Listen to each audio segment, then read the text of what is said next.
Olá, seja bem-vindo ao X da Questão, o seu programa semanal de análise dos principais acontecimentos do Triângulo Mineiro e Alto Paranaíba, sob a ótica conservadora.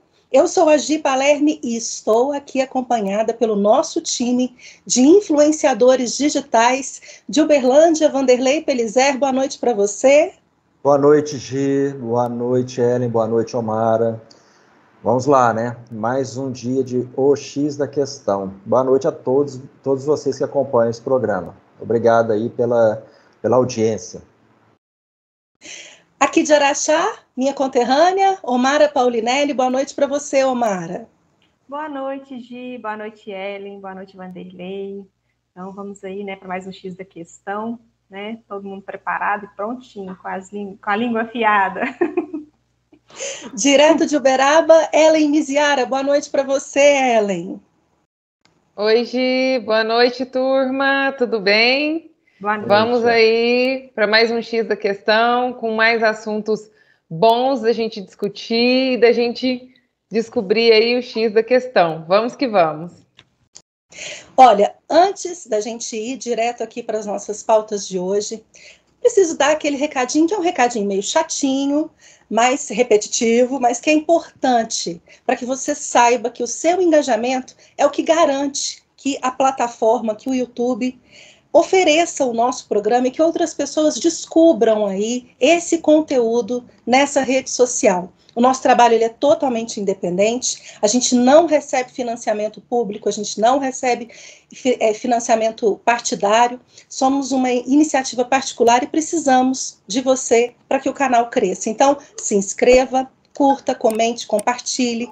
Lembre-se também de acionar as notificações para ser informado todas as vezes que um novo conteúdo for disponibilizado.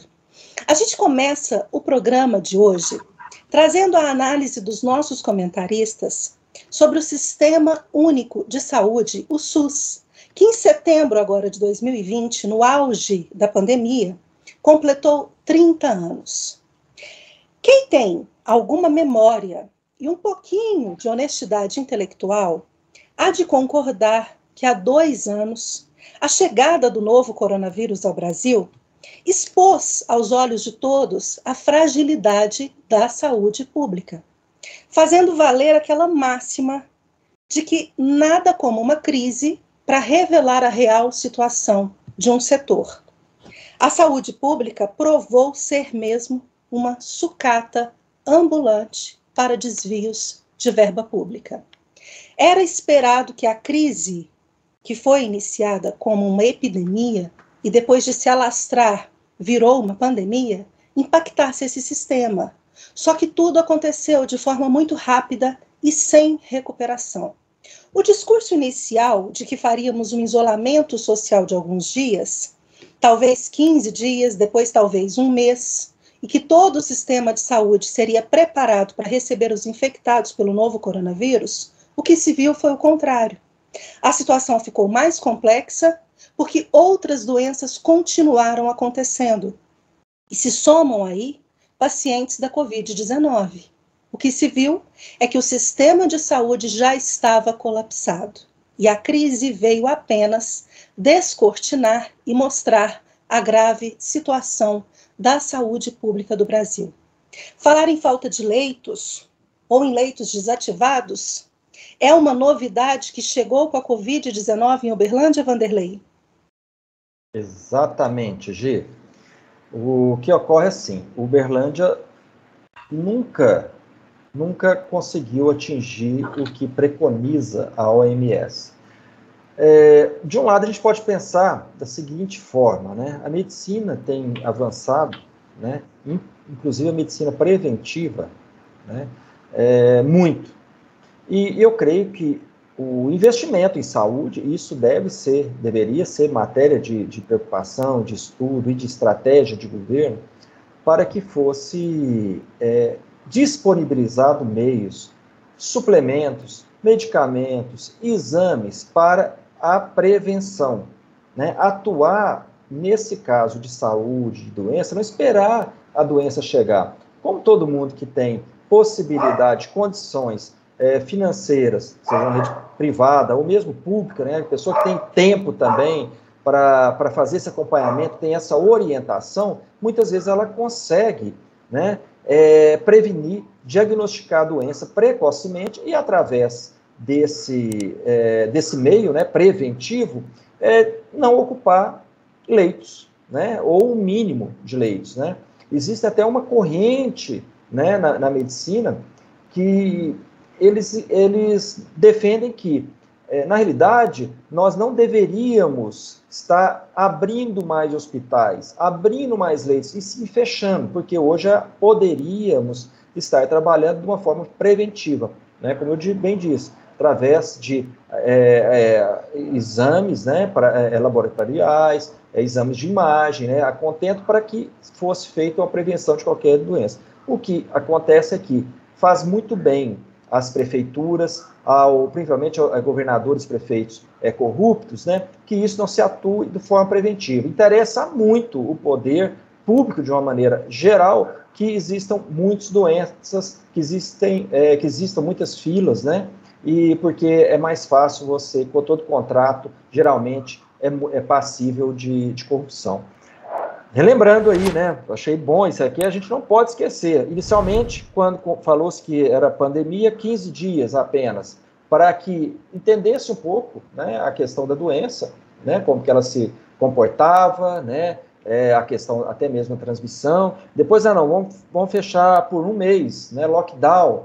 E isso foi passando o tempo, e aí máscara não é necessário, e de repente vem o FAUT e fala que não, que máscara é necessária, e vem a OMS e fala que não, a máscara é necessária. Então, o que se viu, assim, um monte de gente perdida, né, claro, uma doença nova, a gente, acho que nesse início aqui, 15, um mês, está todo mundo aprendendo, é até justificável, mas depois disso, fazer o que aconteceu aqui em Uberlândia, lockdown, uma quebradeira de empresa, mais de 5 mil desempregados, em poucos meses, menos de 6 meses. Então, assim, e fechamento de leitos. Já não tinha, Uberlândia nunca foi suficientemente preparada para atender um número, esse número avassalador que foi de internações, né, nessa primeira fase do Covid. A OMS, Uberlândia sempre esteve atrás, nunca cumpriu o que é preconizado pela OMS em número de leitos. Até eu te peço, vocês estão vendo aí na tela, a Gi vai poder apresentar para vocês, porque o povo parece que se esquece. O número de leitos, esse problema de leitos, falta de leitos em Uberlândia é recorrente, e há muitos anos atrás, basta fazer uma pesquisa no Google. Eu fiz essa pesquisa, vocês podem fazer, e vocês estão vendo aí essa quantidade, essa deficiência que nós sempre tivemos. Agora, com a pandemia, interessando aos prefeitos tiranetes, eles se justificam para fechar a cidade, para evitar aglomeração e tal, tudo porque o vírus é aquela questão, né? Ninguém sabe como transmite, mas as soluções que eles partem para cima da população é sempre através de lockdown e distanciamento social e álcool em gel e tudo mais, né? Então, é bom que o povo se lembre que leitos sempre fizeram falta em Uberlândia. Fila de espera de até 4 meses por consultas com especialistas. Fila de espera de até 6 meses por exame médico. Isso aqui em Araxá sempre foi muito comum. Não chegou com a pandemia da Covid-19. E mais, por aqui nunca foi corriqueiro, sempre foi corriqueiro também a suspensão de cirurgias eletivas na Santa Casa de Misericórdia e no Hospital Casa do Caminho. Não é isso, Amara? É isso, Gi. Assim, em primeiro lugar, né, sempre houve falta, né, de leito de UTI, né, e sempre houve fila para leitos de UTI, né, isso que fique bem claro. Isso não é novidade para ninguém, né, longe de mim menosprezar a pandemia, né, e o risco que ela representa aí para o sistema de saúde. Né, com a Ômicron, né, a taxa de internação é baixa, né, mas a influenza, ela é uma gripe forte, né, que causa internação, e sem falar das outras doenças que temos aí, né. Então, a gente precisa, né, que o sistema de saúde esteja funcionando perfeitamente, né? Precisa estar redondo esse sistema de saúde. Mas nunca estiveram, né, gente? E vão estar agora. Por quê? Né? O lockdown, ele não serviu para nada, né? Sabe para quê que o lockdown serviu, na minha opinião? A única coisa que ele serviu foi para gerar pobreza, né? Que gera a desnutrição e que gera doenças. Então, para isso que esse lockdown serviu para mim. Mas o pior disso tudo é essa mídia que está aí, né? Que insiste em espalhar o terror, né? O medo entre as pessoas, né? E o pânico. Hoje mesmo eu li, né, no Instagram aqui uma matéria de um jornal aqui de Araxá mesmo, assim, que eu fiquei chocada, assim, com o que eles falaram lá. A questão é, como que era a situação antes da pandemia, né? Se a gente fizer uma busca rápida, né, como o Vanderlei acabou de citar aí, no Google, a gente vai encontrar, assim, muitas reportagens falando de como era no passado, né? Ou seja, faltar leito nos hospitais, isso não é um problema novo, né? Isso aí já é antigo. Médicos e enfermeiros também, no país inteiro, relatam a tragédia que é trabalhar no sistema de saúde, né? Sempre houve descaso, falta de planejamento, irresponsabilidade, sempre houve isso. Não, então, assim, ficam enxugando gelo, os médicos, correndo atrás, tendo que improvisar o tempo todo, né, para tentar salvar a vida das pessoas aí, né? Então, os brasileiros sempre morreram por falta do básico em hospitais, né? Falta um dreno, falta um fio de sutura, por falta de atendimento, né? Ficam lá horas em filas, né? Nos hospitais.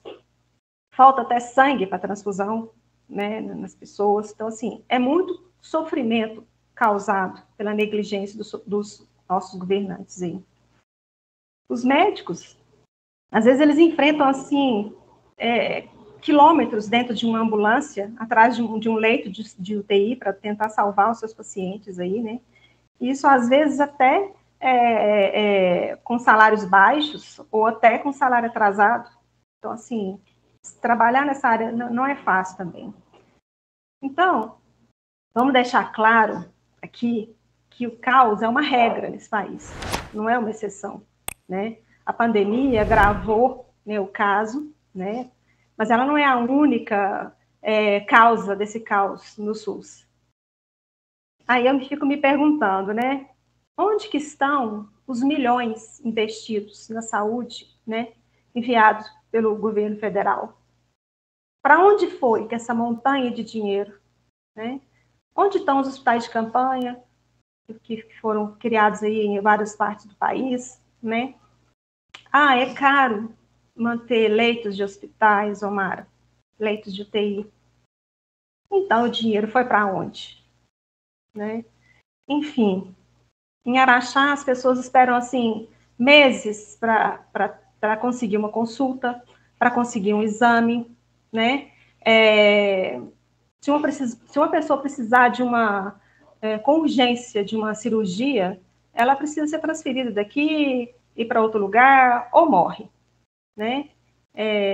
Quantas campanhas, né, Gi, a gente já viu aqui em Araxá de arrecadação de dinheiro para a pessoa fazer um exame, para fazer uma consulta, para fazer uma cirurgia? Direto aqui nessa cidade tem isso. Então, a gente vive ajudando pessoas, né? Então, e olha que sai prefeito, entra prefeito e continua a mesma coisa, não muda. Isso é no país inteiro, né? Chega a ser vergonhoso, né? Se você vê políticos roubando um dinheiro que eles nem vão gastar. E o povo passando todas as necessidades que a gente pode imaginar.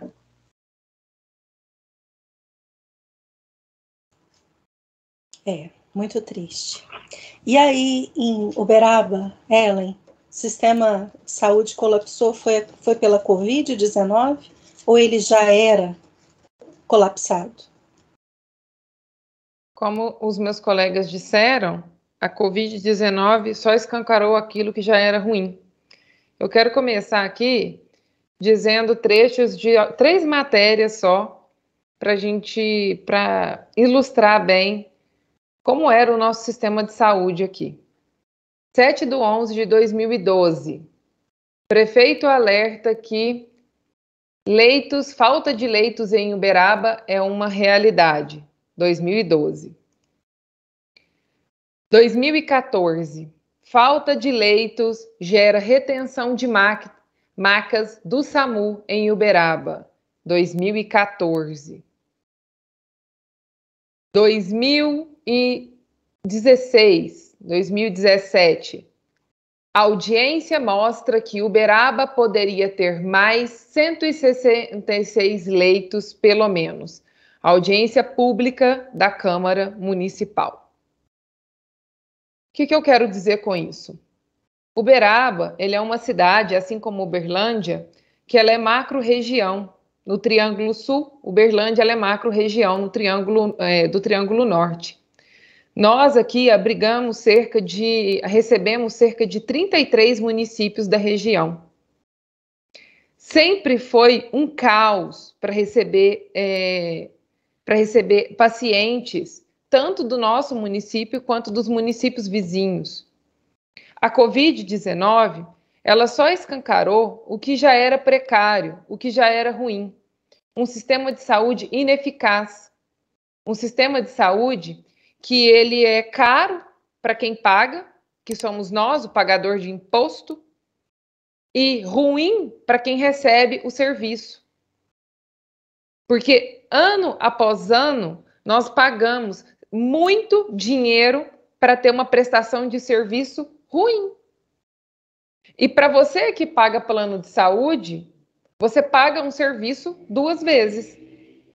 E uma qualidade de serviço também que não é boa. Nossa, ela é muito eficiente. Não. Porque a qualidade do serviço ruim aqui, ela não é só uma especificidade do serviço público. Não, porque a gente ouve relatos também de pessoas que esperam na fila 4, 5 horas no pronto-socorro de hospital particular. E não é por causa do Covid. É porque pronto-socorros, desde quando pronto-socorros existem, sempre foram lotados. Uberaba é uma cidade que, por si só, recebe muitos pacientes. Então, é um problema que ele é corriqueiro e, exatamente como o Vanderlei disse, nós não temos a cultura da prevenção. Nós temos a cultura de ir lá, na hora que o negócio azedou de vez, aí você vai lá e cuida e trata. Ah, deu uma dor no pé, vai na UPA. Ah, deu uma dor de dente, vai na UPA. Ah, deu uma dor em qualquer coisa, vai na UPA. Ah, aí deu um infarto, uma coisa que de fato precisa num pronto-socorro, vai urgente, porque é de fato uma urgência. Aí você vai, tá lotado. Aí tá lotado, não tem leito mesmo. A gente tem um serviço de atenção primária, que é atenção básica. O pessoal usa? Não usa, mas está lá. Usa adequadamente? Não usa. Então a gente não tem também essa cultura. E também ninguém tem a mínima noção de educar a população para isso. Vamos construir, né? Que aí a gente consegue desviar um pouco de verba na construção e assim a gente vai vivendo dessa maneira aí, sem educação, sem saúde, e vivendo do jeito que dá. E a pandemia hoje, há 2 anos, na verdade, ela é só mais uma desculpa para te roubar, cidadão. Para te roubar. Ai, nossa, Ellen, por quê? Porque o que o governo federal mais fez durante a pandemia foi liberar verba para estados e municípios. E liberou muito dinheiro. O que os estados e municípios fizeram? Eles pegaram, com a pandemia, você compra sem licitação. Então, você simplesmente abriu os cofrezinhos públicos ali e você compra sem licitação.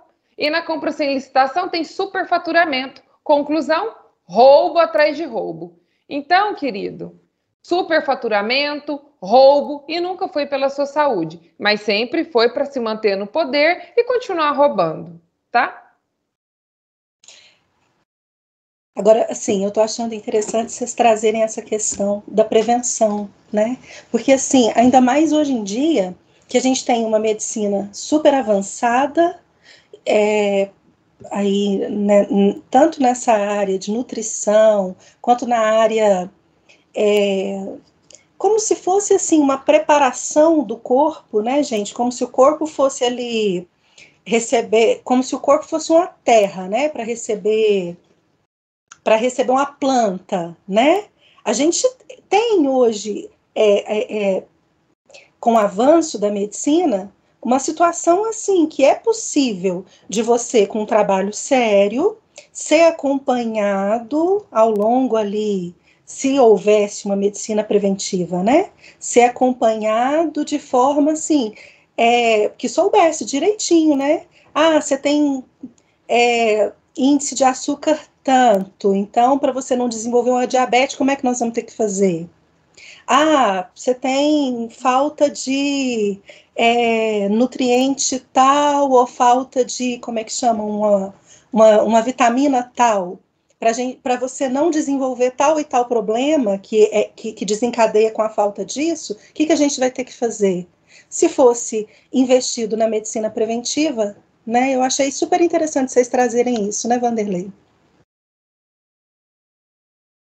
Sim, Gi. E tem outra questão aqui, que é, com a reforma trabalhista, talvez a gente consiga reduzir e muito essa questão do pronto atendimento. Por que eu digo isso? Porque Uberlândia, vocês sabem que tem uma concentração muito grande de call centers, né? E eu já vi isso acontecer, e eu tenho também testemunho de médicos que trabalham, que o cara vai lá, por exemplo, no domingo, entendeu? Pega um atestado médico 2, 3 dias só para ele trabalhar, entendeu? Isso acontece, eu já vi, um dia eu fui levar minha esposa numa unidade de saúde, o cara, de repente eu vejo o cara sai da consulta, estava com um papelzinho na mão, eu vou lá, tá, chamou a esposa dele, tal, foi embora.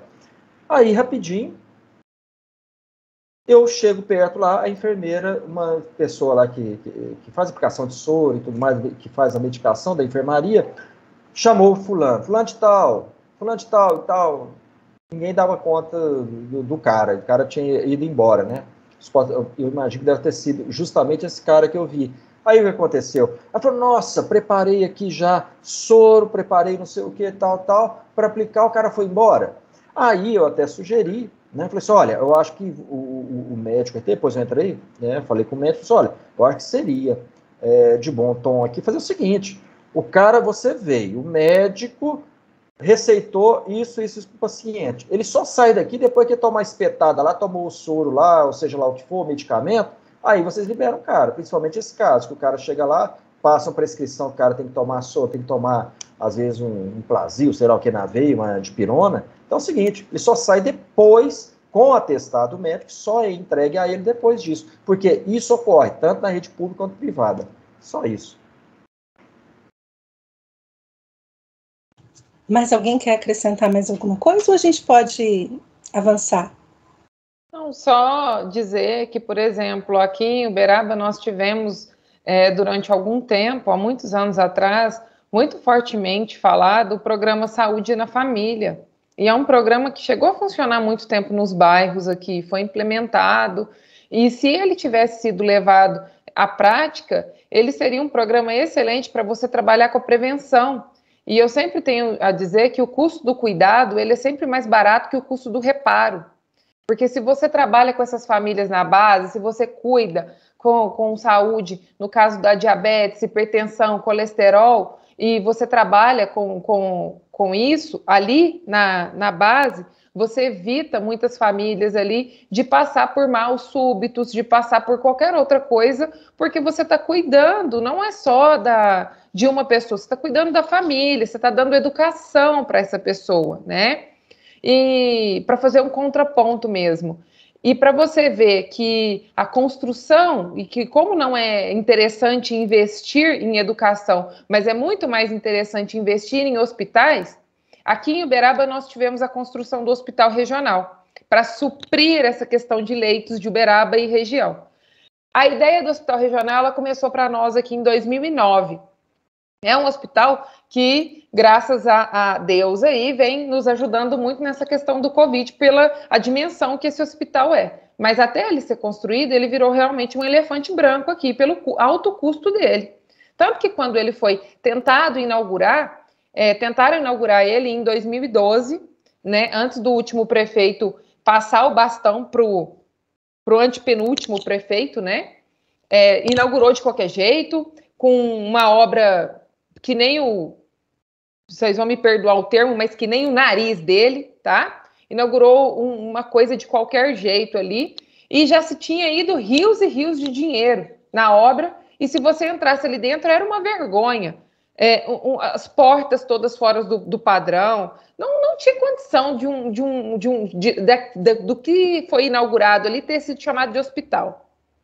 Pois bem, gastou-se o dobro do dinheiro com aquilo novamente, e aí só em 2016, veja bem, o dinheiro para a obra saiu em 2009, tá? Só em 2016, o que tem em 2016 mesmo? Deixa eu lembrar. É ano de campanha política, né? Gente, pois é. Mas só em 2016 conseguiram inaugurar um hospital, porque era ano de campanha política, e veja bem o que eu estou dizendo. Um hospital que tem capacidade de leitos de enfermaria, 200 leitos e cerca de 60 leitos de UTI, acho que é isso. 60 leitos de UTI, salvo engano. Inaugurou com 20 leitos de enfermaria e 5 leitos de UTI. Sabe por quê? Porque era muito alto o custo dele. Conclusão, o governador do estado disse, não tenho dinheiro para bancar a estrutura deste hospital. Conclusão, só mandaram dinheiro para que este hospital conseguisse atender e ficar da forma que está hoje por conta do dinheiro do Covid, por conta do dinheiro da pandemia. Então, vocês também querem acreditar nessa historinha que todo mundo que morreu nesses últimos 2 anos, que estava na declaração de óbito dele, foi Covid. Será que foi Covid mesmo? Ou será que é porque era importante que constasse como Covid ali também, exatamente para manter a estrutura do elefante branco de pé? Aliás, desculpa, gente, do hospital de pé. São perguntas que nós precisamos aprender a nos questionar, tá? Porque o dinheiro disso sai do seu bolso, viu, pagador de imposto? É isso. Obrigada. Não é fácil. Antes de partir para o próximo assunto dessa noite, eu quero reforçar mais uma vez com você que nos acompanha que o programa O X da Questão é um trabalho totalmente independente. A gente não recebe financiamento público e não temos vínculo político partidário. Somos uma iniciativa particular e precisamos de você para fazer esse canal crescer em relevância aqui na plataforma. Então se inscreva aqui no canal, curta, comente, compartilhe os nossos vídeos. Lembre-se também de acionar as notificações, porque aí você vai ser informado todas as vezes que um novo conteúdo for disponibilizado. O nosso objetivo, você já sabe, é trazer uma visão conservadora dos principais assuntos do Triângulo Mineiro e Alto Paranaíba. Queremos ser um refúgio para vozes conservadoras que não têm espaço nas mídias tradicionais. Então vamos seguindo em frente. A Prefeitura de Uberaba divulgou na última semana que propôs um subsídio para as empresas do transporte público do município. A proposta foi apresentada durante uma reunião entre as partes, após as concessionárias solicitarem um aumento de 74,6% no valor da tarifa de transporte do ônibus coletivo. De acordo com o executivo, a quantia da subvenção deve chegar a 6 milhões de reais, divididos em 12 parcelas de R$500 mil mensais, conforme já previsto na Lei Orçamentária Anual. No entanto, um projeto de lei de autoria da administração será encaminhado para análise da Câmara para aprovação da proposta. O pedido de acréscimo na passagem do transporte urbano seria de R$ 4,50 para R$ 7,86, foi protocolado pela Associação das Empresas de Transporte Coletivo Urbano de Uberaba, Transub, em dezembro do ano passado, dezembro de 2021. Já em janeiro, agora no início do ano, a vereadora Rochelle Gutierrez, do PP, enviou um ofício para a prefeitura para pedir que o reajuste não fosse concedido. Entre julho e setembro do ano passado, o Executivo aprovou na Câmara Municipal de Uberaba 2 projetos de lei que concederam também um auxílio financeiro e isenção fiscal às empresas responsáveis pelo transporte coletivo no município, como uma forma de compensação pela queda do número de passageiros causada pela pandemia da Covid-19.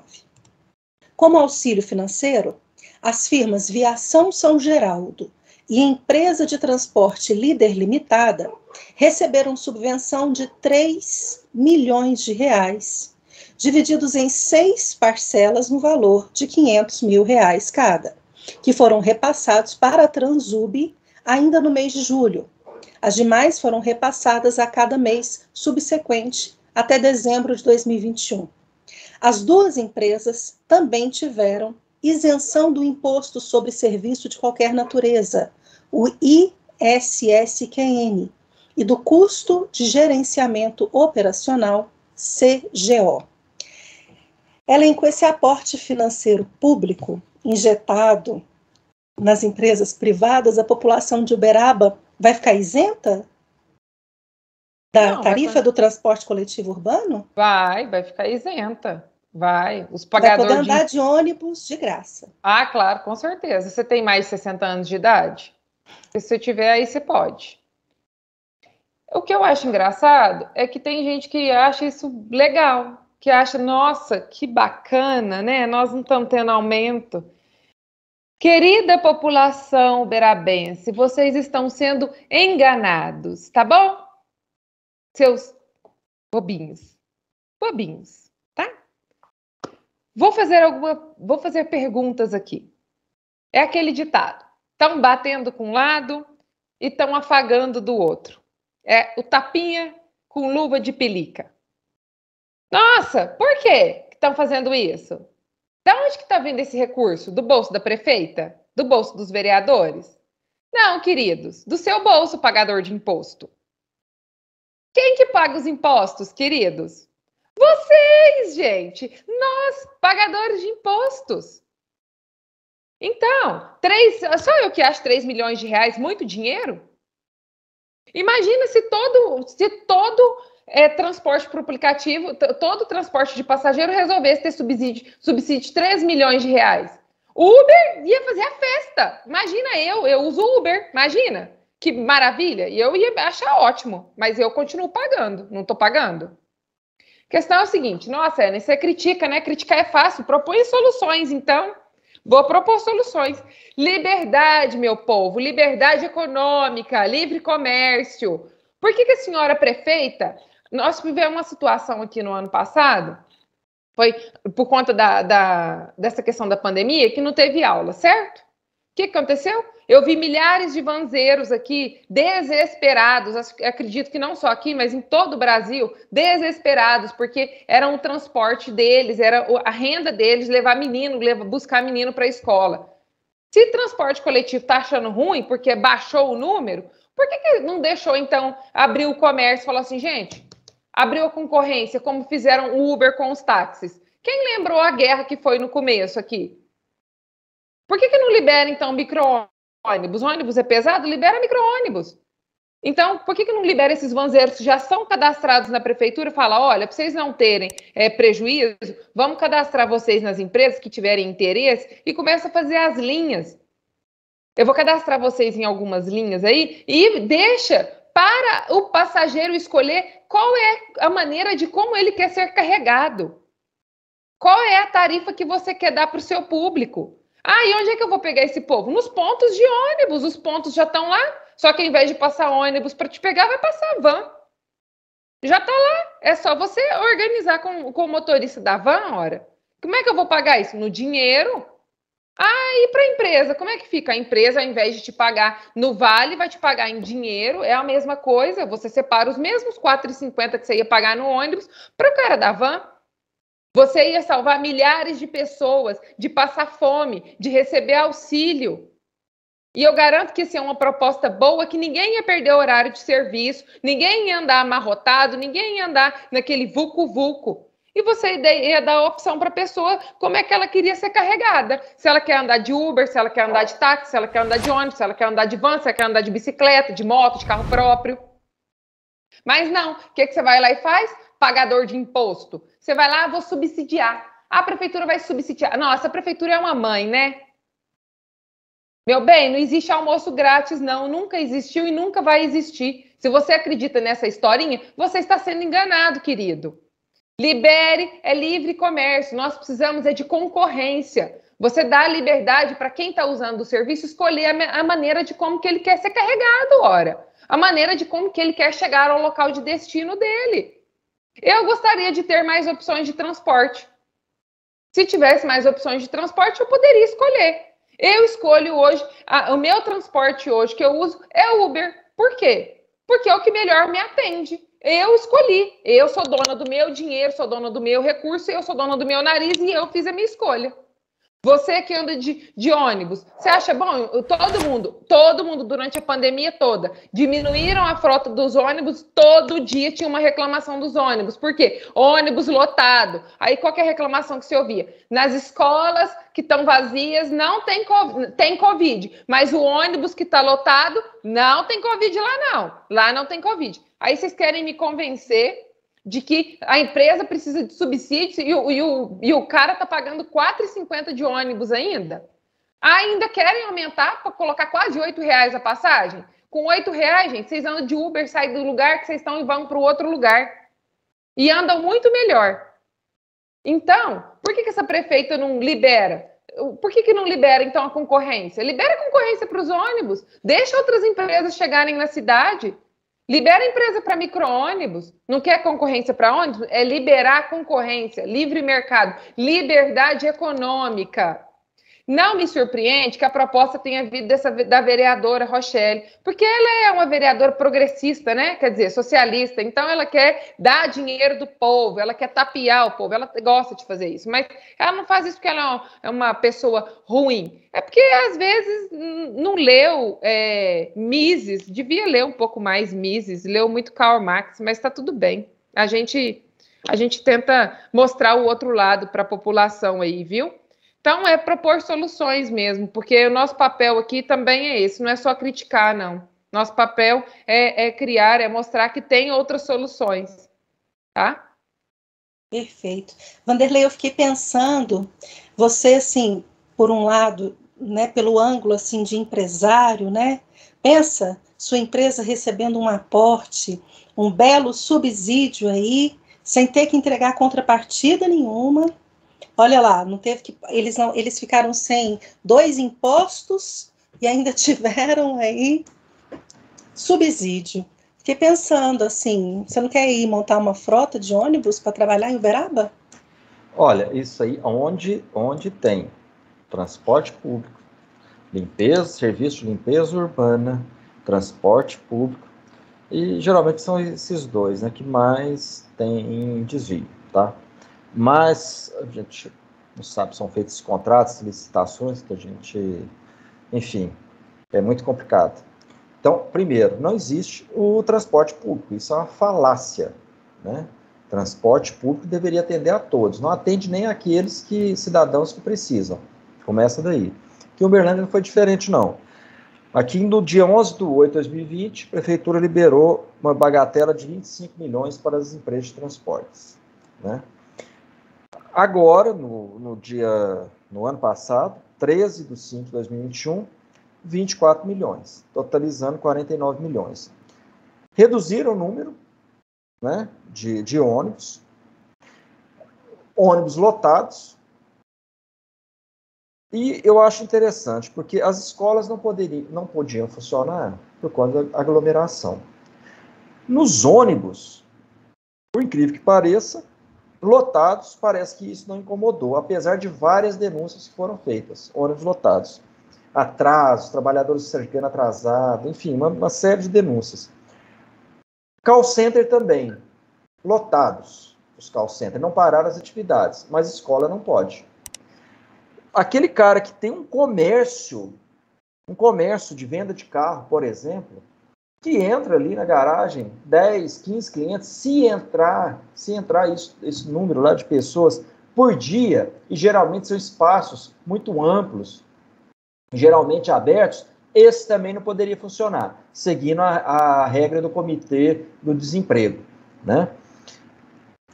Aqui foi alvo de denúncia agora recentemente, em umas 2 ou 3 situações, ônibus, né, além de lotados, com aqueles elevadores para transportar o pessoal deficiente físico com problema. O pessoal tendo os próprios funcionários e também passageiros dos ônibus, levando o cara, carregando e colocando a cadeira de roda lá na pista, lá, porque o elevador não funciona.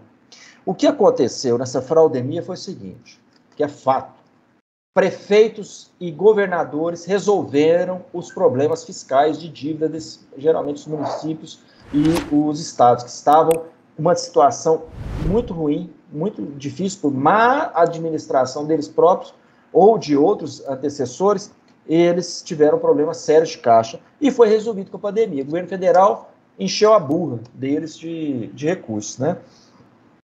Com relação às vans escolares recitadas pela Ellen, tem um detalhe aqui, Uberlândia, o que está acontecendo?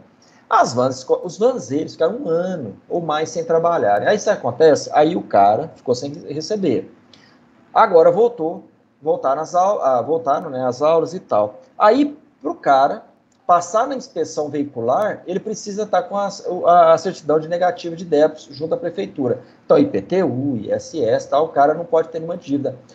E a prefeitura, aqui de Uberlândia, num total descompromisso com os trabalhadores, né, dos vanzeiros, né, e também até o próprio trabalhador lá que tem seu pequeno comércio e tal, ele não teve nenhuma redução de nada, de imposto nenhum.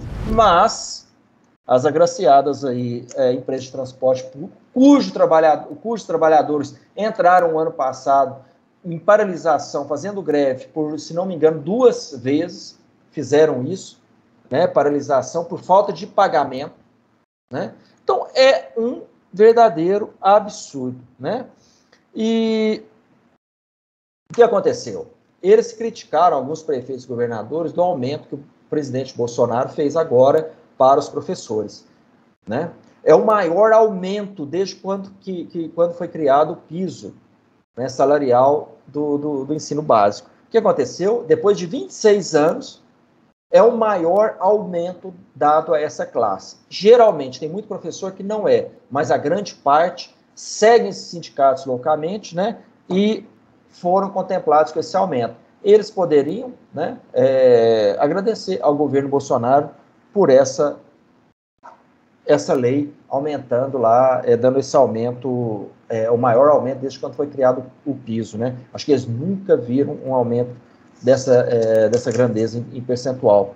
Então é isso, o transporte não é público, né? O meu dinheiro, o seu dinheiro, né, do pessoal que está nos assistindo aí, né, o nosso dinheiro não é público, é o meu dinheiro que está sendo colocado aí para que os prefeitos façam uma péssima gestão desses recursos, como é o caso, liberando aí quase 50 milhões para as empresas de transporte, que não fazem outra coisa senão prestar um péssimo serviço à comunidade. É isso. Ellen, você está querendo acrescentar alguma coisa? Só fazendo um adendo, que esses 3 milhões aqui para Uberaba, na verdade são 6 milhões, né? Esse ano e 3 milhões no ano passado, que já estavam no orçamento. Se já estavam no orçamento, já estavam direcionadas para o transporte público, eu fico pensando, isso não poderia ser investido em outras áreas? Se fizesse esse trabalho de abrir a concorrência, de liberar o mercado, por que é tão difícil assim a gente trabalhar com essa questão do livre mercado? São 6 milhões, gente. 6 milhões para vocês não é muito dinheiro, não? Por que não dá para investir? Nós estamos vivendo, não é na pandemia? Não todo mundo fala pandemia, pandemia? Por que não investe isso em saúde? Atenção básica? Por que não investimos isso em educação?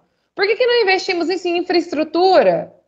Se já está no orçamento, por que isso não é devolvido para o povo de uma outra maneira? Porque se eu for parar para pensar, eu estou pagando transporte público e nem de ônibus eu ando. Essa que é a realidade. Só isso. Muito obrigada pelo espaço. Omara, sua análise? Os meus colegas aí já falaram tudo, né? Vou só acrescentar aqui algumas coisinhas, né? Dizer que o transporte público ele não deixa de ser essencial, né? Um serviço muito essencial para a população, não dá para viver sem, né? Mas aí chegaram os motoristas de aplicativo, né? Que a Ellen falou muito bem aí sobre a livre concorrência aí.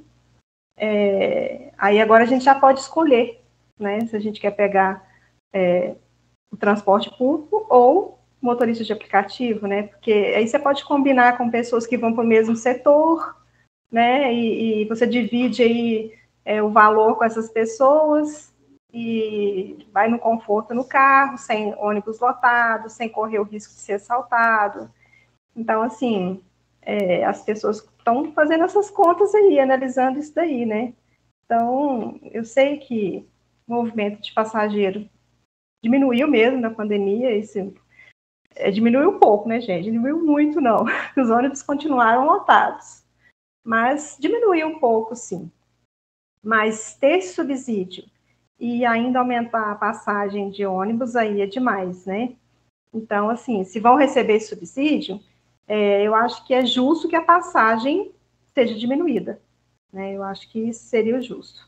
Afinal, esse subsídio vem dos pagadores de impostos, como a Ellen falou sempre aí.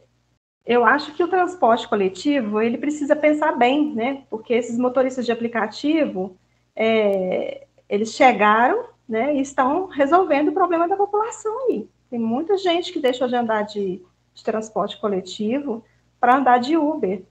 Aqui em Araxá tem muita gente, muitas empresinhas novas, né, Gia? Não sei se você já reparou aí, tem várias.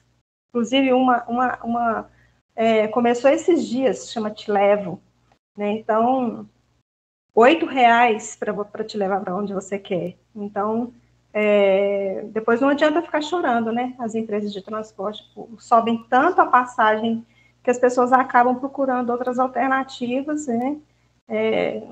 Ou seja, o transporte público acaba se quebrando sozinho, né? Tem subsídio garantido, né, pelo Estado e consegue se quebrar. Então, e a gente paga a conta sempre.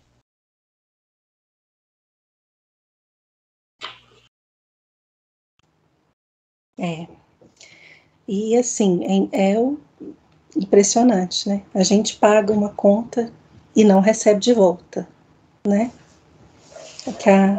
Eu achei interessante esse ponto que a Ellen levantou. Quantos dos pagadores de impostos que estão vendo o dinheiro ser levado para esse serviço, não usufruem desse serviço e não vão receber esse serviço? Mas vamos seguindo em frente. Vamos agora falar de chuva. Com as intensas chuvas em várias partes do estado de Minas, milhares de pessoas foram obrigadas a deixar as próprias casas e perderam tudo o que tinham. Até a última semana, segundo a Coordenadoria Estadual de Defesa Civil, o SEDEC, 402 cidades mineiras estavam em situação de emergência. O número de pessoas desabrigadas chegavam a 7.336. Outros 47.912 estavam desalojados. Foram contabilizados também 25 mortes em decorrência das chuvas. Em Ibiá, o rio Misericórdia, que corta a cidade, já está acima do seu nível máximo. O rio transbordou e já começa a atingir áreas residenciais que se localizam próximo à margem. Casas dos bairros Niterói e São João já estão sendo monitoradas pelas autoridades da cidade. Na última semana, as águas do rio invadiram a área de recreação da fábrica da Nestlé, causando alagamento no campo de futebol e no estacionamento da empresa. Em Patos de Minas, segundo o Corpo de Bombeiros, o nível do rio Paranaíba já ultrapassou os 11 metros, número considerado acima, muito acima do normal. Em comunicado oficial, a Prefeitura informou a interdição da Ponte do Arco. A ligação entre os bairros Jardim Paulistano e Cristo Redentor também foi bloqueada, pois há riscos na ponte sobre o córrego do Monjolo, próximo à entrada do Parque Ecológico. Em São Gotardo, houve o desmoronamento da ponte que passa pelo córrego Confusão, dentro do perímetro urbano da cidade, e que liga o centro aos bairros Alto Bela Vista e Saturnino Pereira. Parte da estrutura da ponte cedeu e um poste de energia elétrica caiu dentro do córrego. Além do desmoronamento da ponte, outros pontos da Avenida 30 de Setembro também estão comprometidos. Anteriormente, o córrego já havia transbordado, alagando ruas, casas e deixando veículos no meio da forte enxurrada. Em Campos Altos, uma cratera se abriu na Avenida José Bueno de Paula, uma das vias de acesso ao Santuário Nossa Senhora Aparecida, e também um dos pontos que liga a entrada da cidade. Em Araxá também tivemos muitos pontos de alagamento, quedas de árvores centenárias e destelhamentos, né, Almara? Uma situação complicada que se repete sempre nessa época do ano. Pois é, Gi. Todos os anos é a mesma coisa, né? Aqui em Araxá e várias cidades aí do país.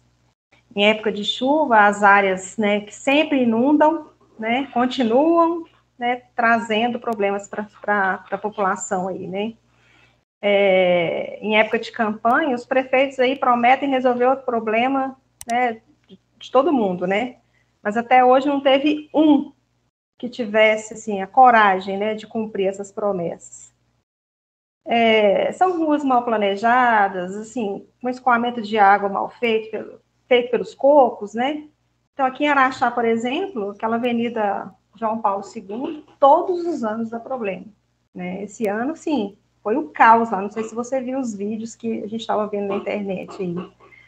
Dá problema desde sempre. A Wilson Borges é a mesma coisa. Assim, eu morro de dó daquela pessoal que tem loja ali, que tem comércio ali, as casas, porque a água chega a vir aqui quase no meio da perna aqui, né, embaixo, aqui no panturrilha. A Rua Pará, assim, onde tem aquelas famílias que foram, né, ocupando o local ali, todos os anos é um caos. As famílias perdem tudo, você tem que arrumar móveis, colchão, tudo para aquelas famílias, porque realmente elas perdem tudo. E todo ano, toda eleição, né, os prefeitáveis aí prometem, né, mundos e fundos para aquele povo ali. Então, assim, o asfalto da cidade está esfarelando, né, com essas chuvas, então, é assim, aquela Honório de Paiva Abreu, o pessoal passou um asfalto por cima ali, em 15 dias o asfalto saiu ali, virou aquela buraqueira de novo ali, é puro buraco aquela rua. Então, assim, aquela rua é uma vergonha. A cidade cresceu muito para aquele lado ali, tem muito bairro novo ali, então, assim, é muito carro subindo ali, né? Então, assim, eu dou aula ali naquela região, e assim, eu tenho que desviar dos buracos, quase batendo de frente com outros carros. Então, assim, é o caos mesmo. Mas a população também precisa ajudar, sabe? Que o que eu vejo muito é gente jogando lixo no chão, jogando lixo pela janela do carro, e isso também compromete muito, né, o escoamento das águas, né? Então, as pessoas precisam ter mais educação, sabe? Porque isso causa entupimentos dentro dos bueiros aí, e compromete, né, o escoamento da água na época de chuva também, né? Então, a população precisa colaborar com isso aí. Mas a pessoa fala assim, mas a cidade de Araxá não tem lixeira para a gente jogar o lixo, né? A gente está com ele na mão. Aí eu falo assim, gente, põe no bolso, né? Põe no carro, põe na bolsa, sei lá, só não joga no chão, né? Para não causar isso daí na época de chuva.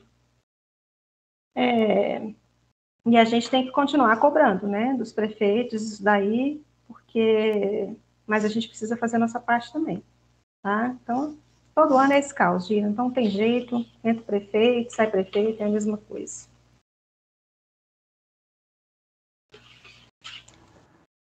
E a população, mais uma vez, sofrendo, né, Ellen? Qual que é o cenário aí em Uberaba? Sim, primeiro eu queria deixar toda a minha solidariedade ao povo mineiro, de modo geral, e também ao povo baiano, que esse ano sofreu muito com essas chuvas aí, né? Foi uma situação terrível, muito terrível mesmo. Aqui em Uberaba, particularmente, já tem alguns anos que após muito tempo, assim, uma obra que durou pelo menos 8 anos, a gente conseguiu resolver um pouco esse problema de enchentes aqui com essas chuvas grandes. Então, quando chove em volumes grandes, como aconteceu nesses últimos dias, até a chuva sobe muito rápido, mas o escoamento dela acontece numa velocidade maior, então a gente não está tendo mais problema de alagamento, como acontecia com frequência. A principal nossa região aqui, a principal região nossa central, que é Leopoldino de Oliveira, Guilherme Ferreira, Fidelis Reis e Santos Dumont, eram as avenidas que mais eram as prejudicadas. Hoje, quando chove muito em pouco tempo, ela ainda alaga, mas nada perto do que era comparado antes. Então, eu considero que as obras, depois de gastar muito, mas quando eu digo muito, é muito dinheiro mesmo, aparentemente, perto do que estava antes, solucionou o problema. Mas o que essas chuvas elas trazem para a gente é o seguinte, é que todos os anos, nessa época do ano, a gente sabe que essa região nossa aqui, a gente sabe que exatamente nós vamos passar por isso daí. A região, por exemplo, de Belo Horizonte, Betim, a grande BH ali, a gente sabe que vai passar por esses problemas. Aí eu fico me perguntando, que nós temos um pretenso candidato aí a ser governador de Minas, chamado Calil, que ele deve estar de férias na Patagônia, né? Porque ele sumiu, Belo Horizonte estava lá um caos também, e aí, você ouviu falar dele? Porque eu não ouvi, não, tá? E quer ser governador de Minas. Deus me livre, Minas Gerais não merece um candidato desse, tá? Deus nos livre de uma praga dessa. Uma outra coisa que a gente também tem que deixar, que a gente também tem que falar, é sobre bandeira tarifária, porque falar de enchente, falar de rios subindo e falar de energia num preço desse é um absurdo. Então, o governador atual falou que tentou baixar a bandeira tarifária, mas foi o ministro de Minas e Energia falou, não, querido, não vamos baixar, não. Eu acho engraçado porque os governos, quando eles não conseguem, é tudo culpa do presidente, é tudo culpa da equipe do presidente, é tudo culpa. Mas a solução mesmo, ninguém propõe, né? Mas aumentar imposto e colocar para o trabalhador, é isso aí mesmo. Então, aqui em Uberaba, nesse sentido, nós estamos pagando imposto, bandeira tarifária nas alturas. Quero saber, você que está aí nos assistindo, quanto veio a sua energia? Conta pra gente, manda aí nos comentários, fala pra gente quanto veio a sua energia, tá? E se inundou aí na sua cidade. Aqui, por enquanto, nós estamos tranquilos, porém vigilantes. E a conta de luz, se você não pagar, vai cortar, tá bom, querido? É isso, um abraço. E em Uberlândia, Vanderlei, será que a gente vai ter administradores públicos aí que consigam resolver algum dia o problema ali do rio que vira a Rondon Pacheco, Anselmo Alves dos Santos? Tudo ali vira Rio Berabinha, né? Tudo se iguala. Gi, assim, eu acho difícil, tá? Assim, a gente sabe que é uma situação muito triste, principalmente essas regiões mais carentes, né? Que tiveram aí Bahia, Minas, né? Muito assolado. Que assim, a gente sabe que é um problema difícil de ser resolvido em muitas regiões. Outra, esses desastres naturais, né? Essas chuvas intensas, a gente sabe que de épocas em épocas ela vem. Eu me lembro, eu era ainda criança ali deu uma enchente aqui na Rondon Pacheco, tá? Praticamente destruiu a Rondon Pacheco, ela só tinha uma galeria na época, e chegou a inundar o Praia Clube. Então foi assim, então isso ocorre. Eu estou falando isso por quê? Porque já vem aqueles ecochatos, aqueles ambientalistas, falar de mudança de temperatura por conta da intervenção aquecimento global. Do homem, aquecimento global, atribuindo isso à antropogenia, né, que é uma mentira. Isso sempre ocorreu, sempre vai ocorrer. Então, assim, isso aí é ponto pacífico. Nós vamos ter que enfrentar isso durante o tempo. Agora, a Rondon Pacheco é uma situação, assim, já fizeram várias intervenções e não se conseguiu resolver. Eu tenho algumas dúvidas, por quê? Essa última chuva foi realmente uma tromba d'água, veio muito rápido, um volume de chuva muito grande. A Rondon Pacheco fica num vale, né, vários bairros aqui, de um lado do outro, assim, então desce a escoar as águas. Eu fico em dúvida com relação, será que a capacidade dessas galerias estão sendo tomadas pela água ou não? Ou seja, será que tem um número de boca de lobo suficiente nos bairros para dar vazão, para que essa água entre, né, nesses canais e chegue até a galeria e seja despejada ali no rio Berabinha? Eu não sei, sabe? Eu acho que não é uma solução fácil. Outras pessoas já falam, não, o córrego que corre ali debaixo da Rondon, que é o córrego de São Pedro, poderia ser aberto, né? Nunca deveria ter passado asfalto em cima em toda a extensão, mas deixado. É uma solução que poderia eventualmente estar resolvendo. Eu não sei se essa seria, mas eu acho que cabe até uma discussão pública para verificar isso.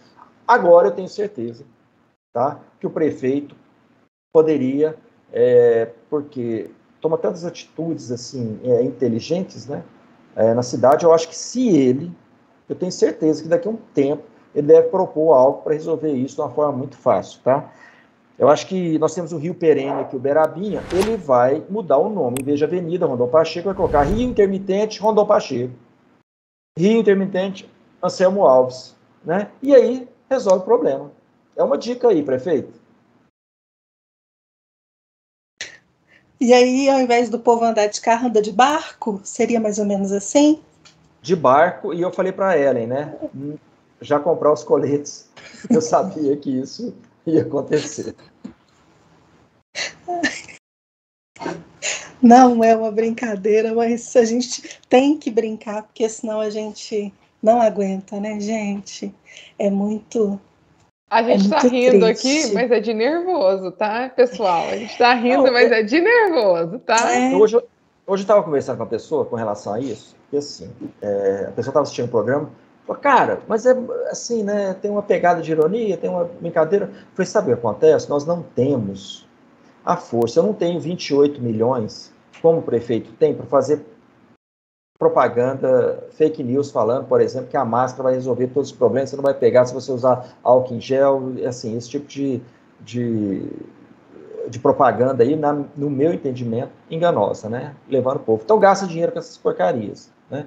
O que a gente tem? Nós temos o canal aqui, o X da Questão, né? Tem alguns artigos que eu escrevo, eventualmente, para alguns jornais aí. Então, assim, é a forma como a gente tem de se sobressair ou de se sobrepor a esse estamento burocrático local que nós temos aqui, ou regional, né? Com certeza, com certeza. E olha só, como eu não sei se foi o Omar ou a Ellen que adiantou aí, está tendo campanhas, né, o SOS Chuvas, Minas Gerais, para ajudar essas famílias desabrigadas, as famílias que estão desalojadas. Os donativos, eles podem ser entregues em todos os batalhões, quartéis, bases comunitárias da Polícia Militar, Corpo de Bombeiros e Delegacias de Polícia Civil em todas as cidades mineiras. É uma campanha do governo de Minas Gerais. Então, vamos seguindo em frente, a gente caminhando já para o encerramento desse episódio, dessa edição do programa, trazendo uma última informação. 5 atletas da escola de voleibol feminino, Meninas de Ouro, passaram em testes e foram selecionadas por equipes de voleibol feminino e agora vão seguir, né, o sonho de se tornar, quem sabe, profissionais.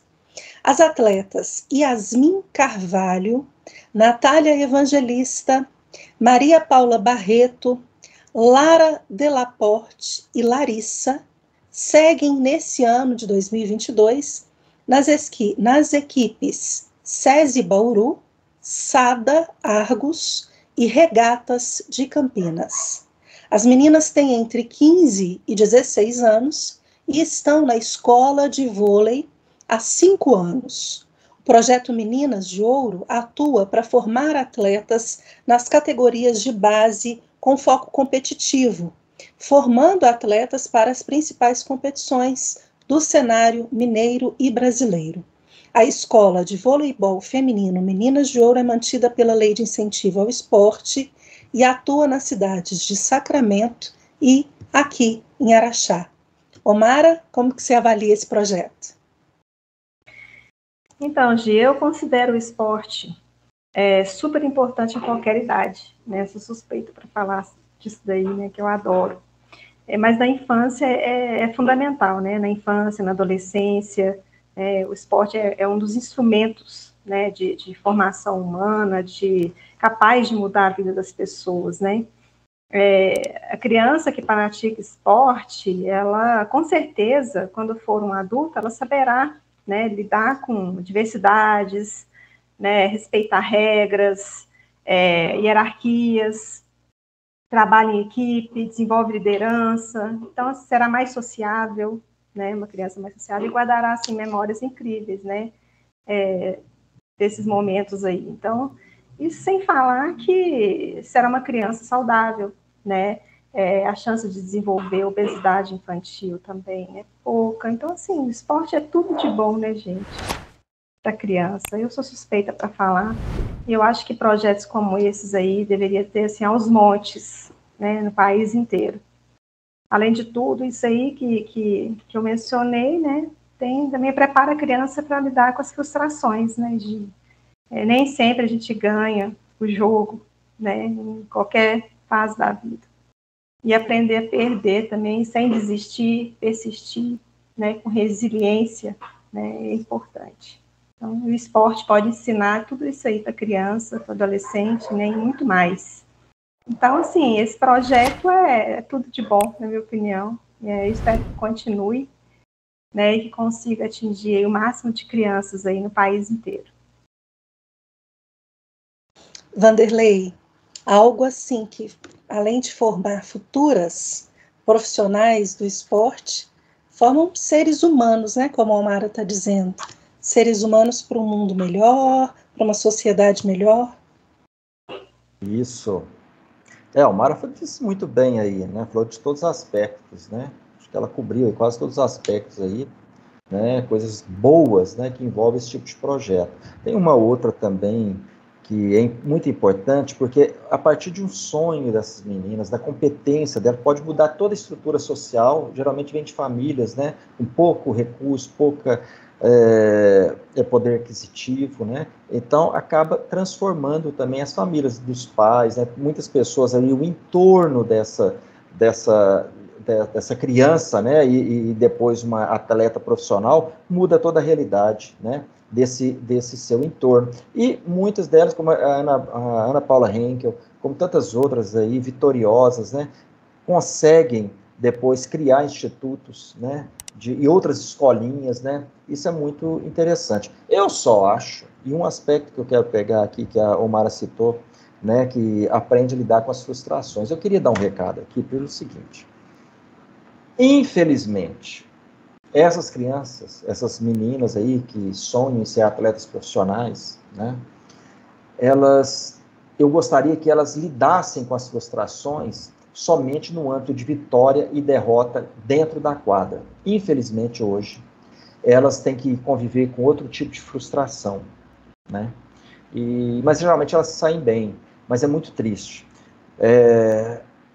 Homens estão ocupando o lugar de mulheres né, de atletas profissionais, de atletas se transformem em trans. Foi escrito em 2000 e a Vanessa Rodrigues escreveu no ILISP, né, o Instituto Liberal, em 2017, colocou assim, o seguinte: os homens dominarão os esportes femininos disfarçados de mulheres trans.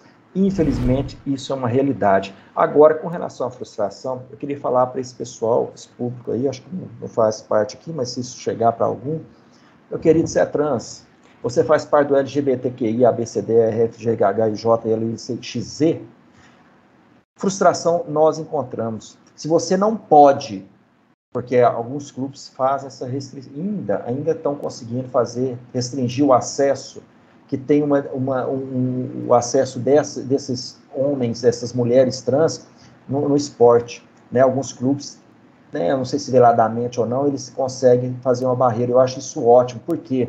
Porque a força física é diferente, a quantidade de hormônio, o hormônio é medido, mas ela já se formou, como é o caso dessa jogadora, Tiffany, né? Então, ela tem a quantidade de hormônio, testosterona, né, mais ou menos na mesma base. Só que ela foi formada, ele foi formado durante toda a vida, recebendo hormônios masculinos, e agora já desenvolveu isso, a musculatura e tal. É diferente. Teve aquele caso do lutador de MMA que quebrou a cabeça de uma lutadora lá, MMA, que se atreveu, foi matar, desproporcional à força física, né? Então, quero dizer o seguinte, o recado é, frustrações existem, né? Você nasceu, o homem se sente mulher, porque tem agora o fluido, né? O cara acorda se achando mulher, à tarde ele se acha homem e à noite se acha mulher de novo, sei lá, né? É uma loucura que está acontecendo com essa questão de gênero aí, né? Então, o que acontece? As frustrações existem. Então a pessoa fala assim, não, você não pode proibir essa pessoa, né, essa mulher trans, porque ele nasceu e se sente mulher. Meu amigo, se sente mulher, que se crie uma liga específica para esse tipo. E saiba que daqui a pouquinho vai ter um gênero fluido aí também, que vai começar a participar lá dessa liga, vai brigar. Então vira só uma confusão, né? E eu desejo toda a sorte do mundo para essas meninas. Tomara que elas não passem, né, por esse tipo de situação, ser colocado num banco de reserva para dar lugar a um homem que se sente mulher. Omara, você quer acrescentar alguma coisa? Eu até mexi na cadeira aqui agora com essa última fala do Vanderlei, eu e a Ellen, né? Porque, assim, eu queria só fazer uma perguntinha, assim, básica. Cadê o movimento feminista para defender os direitos aí dessas meninas? Só isso. Ellen? Eu vou responder essa pergunta, Omara. Você está esperando certinho no lugar, sentada. Porque em pé você vai cansar, tá bom, lindinha? Agora, quando você estava lendo hoje o texto, eu ia te cutucar aí, que eu ia falar assim, é menina? A gente pode chamar de menina? É menine, né? Mas aí eu, né, me controlei. Mas é só para dar uma descontraída, assim. É uma coisa, quando você está falando de esporte, antes de optar por seguir a psicologia e tudo mais, desde os meus 13 anos de idade, eu me apaixonei pelo esporte. Eu jogava bola, disputava campeonato na escola, e da escola eu comecei a treinar profissionalmente para representar Uberaba, né? Então, primeiro com basquete, tanto que teve torneio, Uberaba participou de Campeonato Brasileiro de Basquete Feminino. Então, a gente treinava no time, a gente treinava um pouco antes das meninas do adulto, né? E foi nessa faixa de idade, eu tinha 13, 14 anos de idade, disputou uma fase de campeonato infanto-juvenil. Para mim foi um aprendizado riquíssimo, exatamente porque eu aprendi a trabalhar com as minhas frustrações, aprendi a trabalhar com vitória, aprendi a trabalhar com a derrota, aprendi que na vida a gente vai ganhar e a gente vai perder. E depois eu passei a jogar handball, eu fui convidada para jogar, para fazer um treino, né, em São Paulo, Guarulhos, no time de Guarulhos, no basquete, por conta da minha altura, né, e tal. Mas exatamente por questões de condição financeira dos meus pais, eu não consegui ir na época. E é outra coisa que me frustrou, mas eu acredito que os caminhos também levam da vida da gente. Se eu tivesse ido, talvez eu não estaria tendo essa conversa com vocês hoje, né? E os caminhos da vida da gente teriam sido outros. Então, faz com que a gente amadureça em alguns aspectos e que tudo na vida da gente seja exatamente aprendizado. Então, o esporte, ele me ensinou muita coisa. Pelo esporte, a gente aprende muita coisa também. Então, ele é uma escola, né? Para a gente trabalhar exatamente com todos esses aspectos dos quais a Omara citou. No aspecto físico, no aspecto emocional, no aspecto social, né? E depois que eu tive essa experiência no basquete, eu passei para o handball. E no handball eu disputei campeonato 10 anos da minha vida, quase, jogando gime. Eu não fui uma atleta, nossa, que atleta exemplar, maravilhosa, uhul! Não, eu sempre fui uma atleta esforçada, tá? Mas sempre joguei gime, então fiz amigos ali, né? E hoje em dia eu me arrisco ainda até hoje, então muito obrigada aos meus professores aí, obrigada ao meu professor que aguenta aí essa velha guarda do handball. Hoje eu me considero uma master juvenil, mas é isso, é aprendizado para a vida, são as amizades e é tudo que a gente constrói através do esporte. Então, se todas as pessoas pudessem ter programas, pudessem ter acesso a programas de fomento ao esporte, de trabalhar que tivesse acesso a isso, tanto nas escolas, quanto aqui em Uberaba nós temos a FUNEL, né? E tem alguns trabalhos ali que são realizados, como, por exemplo, essa questão da ginástica, que já viajou no mundo para disputar campeonato. Eu acho isso muito legal, porque você dá oportunidade para crianças e adolescentes ali que até então não tinha perspectiva, não tem a renda, né? Não tem toda essa questão, como o próprio Vanderlei salientou. Então, o esporte, ele é sim, pode ser sim um divisor de águas na vida de muitas pessoas, principalmente em crianças e adolescentes que vivem em situação de vulnerabilidade social. E através do esporte você consegue atender e trabalhar com a vida, mudar a vida dessa criança, mudar a vida de famílias ali. Então, isso é muito importante, sim. O esporte muda vidas. Só que falta incentivo, falta vontade, falta muita vontade. Não é vontade das crianças, não. Vontade dos adolescentes, não. É vontade do poder público. Eu acho que a gente podia pegar essa verba que vai ser investida com 3, 6 milhões de reais, por exemplo, em ônibus, que eu não vou usar, eu acho que poderia incentivar a fomentar o esporte, fazer um trabalho nos bairros, nas periferias, fazer um trabalho bom de rua, bom de bola, bom na rua, bom na bola, alguma coisa nesse sentido. Isso, para mim, eu sentiria, eu como pagadora de imposto, meu dinheiro melhor investido nessa área. Ficaria mais feliz. Agora, o que esse povo está querendo? Tirar a educação física das escolas. Eu não consigo ver uma coisa dessa. Você vê uma perspectiva de crescimento ali, através da educação física, através do esporte. Não.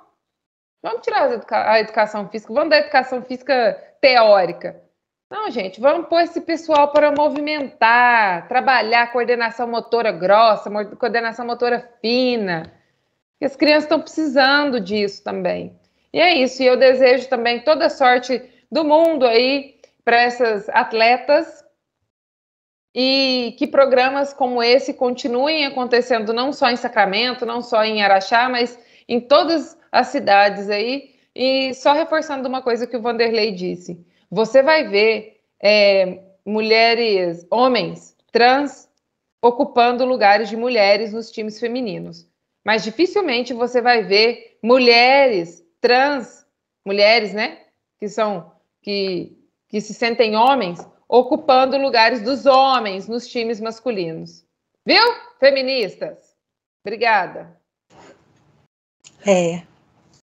A gente também deseja toda sorte para essas meninas, que elas consigam aí alcançar todos os sonhos delas.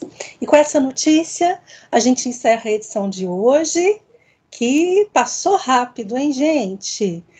Acho que o papo foi tão bom que passou rápido, assim. Pelo menos eu senti que foi muito bom. Espero que quem está assistindo também ache.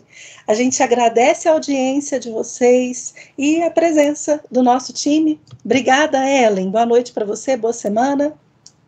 Boa noite, Gi, boa noite, Omara, Vanderlei. Foram temas bons, foram pautas incríveis. E semana que vem vamos nós, mais uma vez, com temas polêmicos, com assuntos ricos e que a gente possa trazer um pouco mais de pautas conservadoras e liberais para esse povo mineiro. Obrigada.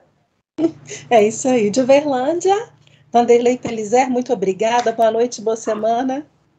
Boa noite, boa semana a todos, telespectadores, né? Boa noite, Ellen, Gi e Omara.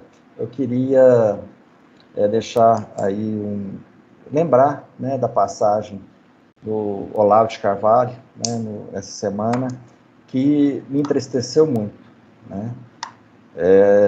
Foi muito difícil acordar com a notícia, né, que ele tinha nos deixado, mas a obra dele, né, o legado dele, todos os ensinamentos dele vão permanecer incomodando essa esquerdalha, principalmente, aos idiotas, a todos aqueles que se opõem ao conhecimento da verdade. Ele vai incomodar durante muitos anos. O Olavo de Carvalho tem, no mínimo, em livros para saírem aí, que vão ser fruto de todo o trabalho dele, em torno de 500 livros ainda a serem publicados.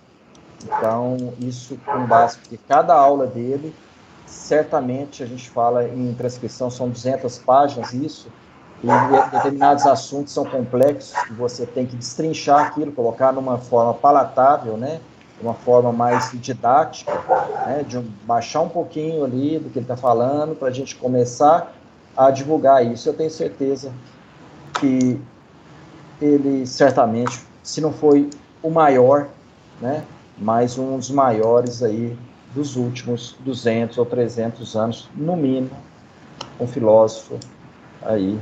Aí eu achei até engraçado, só abrindo aqui rapidinho, que uma vez perguntaram a ele, né?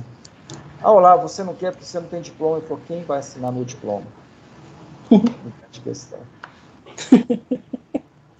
Omara, boa noite para você, boa semana.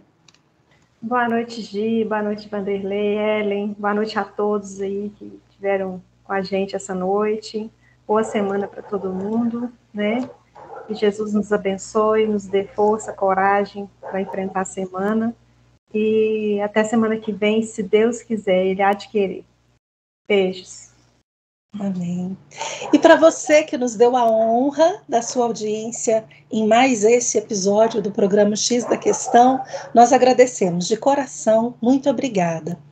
E fica o recado, se você gostou de acompanhar, se inscreva, curta, comente, compartilhe esse vídeo. Lembre-se também de acionar as notificações do canal para ser informado todas as vezes que um novo conteúdo for disponibilizado. A gente conta com você para que esse conteúdo alcance mais mineiros que querem fazer a diferença. Tenha uma excelente noite, uma excelente semana. Até a próxima segunda-feira, se Deus quiser. Tchau.